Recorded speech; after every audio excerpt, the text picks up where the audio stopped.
ನಮಸ್ತೆ ಸ್ನೇಹಿತರೆ, Shruti's homely corner ಅಡುಗೆ ಮನೆಗೆ ಸ್ವಾಗತ.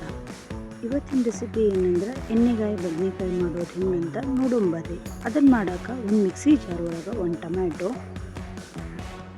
ಕೊಬ್ಬರಿ, ಉಳ್ಳಾಗಡ್ಡಿ, ಕೊತ್ತಂಬರಿ ಸೊಪ್ಪು ಹಾಕೋರಿ. ಆಮೇಲೆ ನಿಮ್ಗೆ ಖಾರಕ್ಕೆ ಅನುಗುಣವಾಗಿ ಖಾರ ಹಾಕೋರಿ.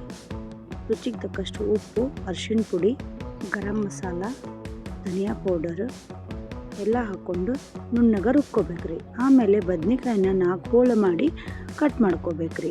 ಆಮೇಲೆ ಅದಕ್ಕೆ ರುಬ್ಬಿದಂಥ ಮಿಶ್ರಣ ಇರ್ತದಲ್ರಿ, ಅದನ್ನು ನಾವೇನು ಮಾಡ್ಬೇಕು, ಆ ಬದ್ನಿಕಾಯಿ ಒಳಗೆ ತುಂಬಬೇಕ್ರಿ. ಚಂದಾಗ ಬದ್ನಿಕಾಯಿ ಒಳಗೆ ರುಬ್ಬಿದ್ದಂಥ ಮಿಶ್ರಣ ಐತಲ್ರಿ ಅದ್ರೊಳಗೆ ಹಾಕಿ ಒಂದು ಕಡಾಯಿಗೆ ಒಳಗೆ ಎಣ್ಣೆ ಹಾಕ್ಕೊಂಡು ಚಂದಾಗ ಕಾಯಕ್ಕೆ ಬಿಡ್ಬೇಕ್ರಿ. ಆಮೇಲೆ ಅದಕ್ಕೆ ಸಾಸಿವೆ, ಜೀರಿಗೆ, ಆಮೇಲೆ ಬದ್ನಿಕಾಯಿನ ಹಾಕಿ ಚಂದಾಗ ಮಿಕ್ಸ್ ಮಾಡ್ಕೋಬೇಕ್ರಿ.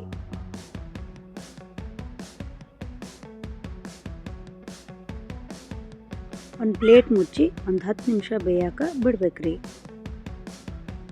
ಆಮೇಲೆ ಅದನ್ನು ತೆಗೆದು ರುಬ್ಕೊಂಡಿರ್ತೀವಲ್ರಿ ಅದನ್ನು ಪೇಸ್ಟ್ ಹಾಕಿ ಚಂದಾಗ ನಮ್ಗೆ ಎಷ್ಟು ಬೇಕು ಅಷ್ಟು ನೀರು ಹಾಕ್ಕೊಂಡು ಒಂದು ಗ್ರೇವಿನ ನಾವು ರೆಡಿ ಮಾಡ್ಕೋಬೇಕು ನೋಡ್ರಿ. ಕೊತ್ತಂಬರಿ ಸೊಪ್ಪು ಹಾಕ್ಕೊಂಡು ಮತ್ತು ಒಂದು 10 ನಿಮಿಷ ನಾವು ಬೇಯಕ್ಕೆ ಬಿಟ್ವಿ ಅಂದ್ರೆ ನಮ್ಗೆ ಬದ್ನಿಕಾಯಿ ಪಲ್ಯ ರೆಡಿ ಆಕೈತೆ ನೋಡ್ರಿ. ಸರಳವಾಗಿ ಬದ್ನಿಕಾಯಿ ಪಲ್ಯ ಮಾಡೋದು ಹೆಂಗಂತ ಹೇಳ್ಕೊಟ್ಟೀನಿ ರೀ.